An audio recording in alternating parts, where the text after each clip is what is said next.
Yo everyone, Xeon over here from Nintendo Life, and today we're here to share with you our review of Tales of Grace's F Remastered on the Nintendo Switch. Now, this review was originally written by Trent Cannon for NintendoLife.com, but was reworked into this video by me.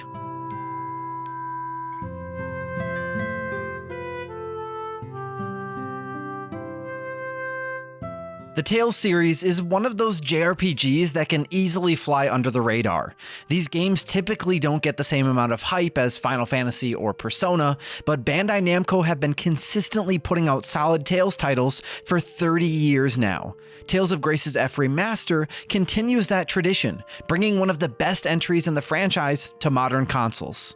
As the name might imply, Tales of Grace's F Remaster is a port of a game that first appeared on the Wii in 2009. That version only got a release in Japan, so those of us in the West had to wait until the PlayStation 3 English language release in 2012, which added the little F that you see there. Now, more than a decade later, the remaster of that port is a game that, for good and for worse, looks and feels like it's from generations ago. Like most Tales games, this is a largely standalone story that features a few references to other entries in the series. The story follows a group of friends as they are driven apart by tragedy and then brought together years later. Most of the characters fit into one cliché or another, though there's always enough of a twist to keep them from being forgettable. One of the most interesting aspects is how the characters change over time.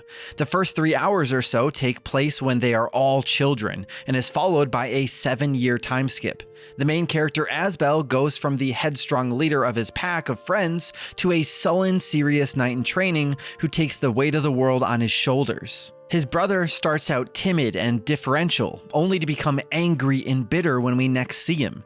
There is a real sense of growth and change in these characters that you don't always get in a JRPG. When you aren't watching cutscenes or the short vignettes that pop up as you explore the overworld, you'll either be exploring that map or battling monsters or enemy soldiers. Exploring is a bit of a strong word though, since the maps are definitely a product of their time. Most are just long corridors that you'll have to revisit multiple times throughout the game, which gets repetitive and frustrating after a while. Fortunately, the combat is generally fun. The style shift linear motion battle system, as it's called here, is similar to other Tales games. You control one of up to 4 characters and move around a battlefield. Each attack consumes your chain capacity points, which recharge as you move around and block, and unleashes a set of arts. New arts are learned through the title system, with characters unlocking new titles as the story progresses or when you perform certain actions. There is depth here if you want to get really involved in the game's systems, but you don't have to micromanage everything if you just want to fly through and unleash your powers on unsuspecting baddies. You can switch between characters on a whim, or you can have a friend control one of them for you. Multiplayer is a bit limited here, as other players can only control the characters in combat, so they'll be sat doing nothing most of the time, but it is still a nice touch. Anytime we have the opportunity for couch co-op, we'll take it. Now, of course, if you're here just for the story, there's also the Grade Shop, which has features like adding double damage or 3 times experience points. These are purely optional, but can really change your play experience. Turning all your experience points into money will make you very rich, but leave you underleveled and relying on your mastery of the combat system.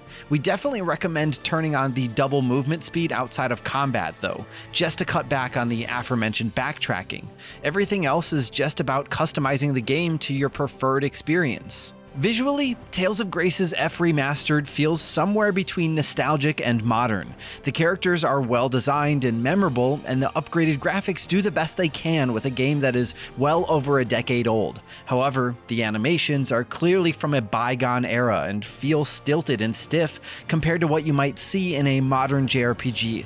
Not enough to put us off or detract from our enjoyment, but enough to remind us of how far we've come. We didn't encounter any bugs or glitches during our time with the game, but it should be noted that you will encounter a lot of loading screens as you spend the couple dozen hours needed to beat it.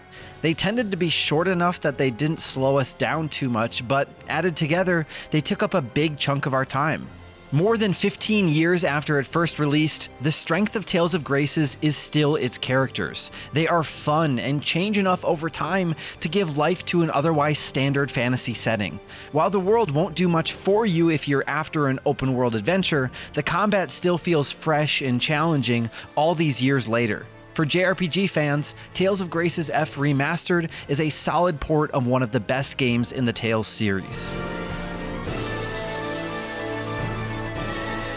While the game can occasionally feel dated thanks to its visuals and limited map, the unique structure of the plot and fun combat make it a worthwhile addition to the library of any JRPG fan. The characters remain the star of the show, with more growth and change over the course of the game than we expected.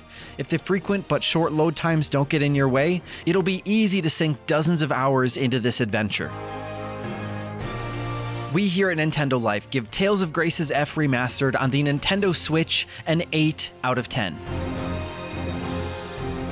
Do let us know in the comments down below if you've ever played Tales of Graces for yourself. Did you play the PS3 release? Would you have played this on the Wii if it would have launched in the West back then? Or are you going to be picking it up now for the first time? And of course, if you enjoyed this video and you want to see more videos like this, then why don't you go ahead and compliment the growth of the characters in that subscribe button, and then ring that notification bell to be notified whenever we put up a new video. Thank you all so much for watching, and thank you to Trent for spending so much time with Tales of Graces F Remastered on Nintendo Switch for us. I'm Zion from Nintendo Life. Stay safe out there, and we will see you all next time.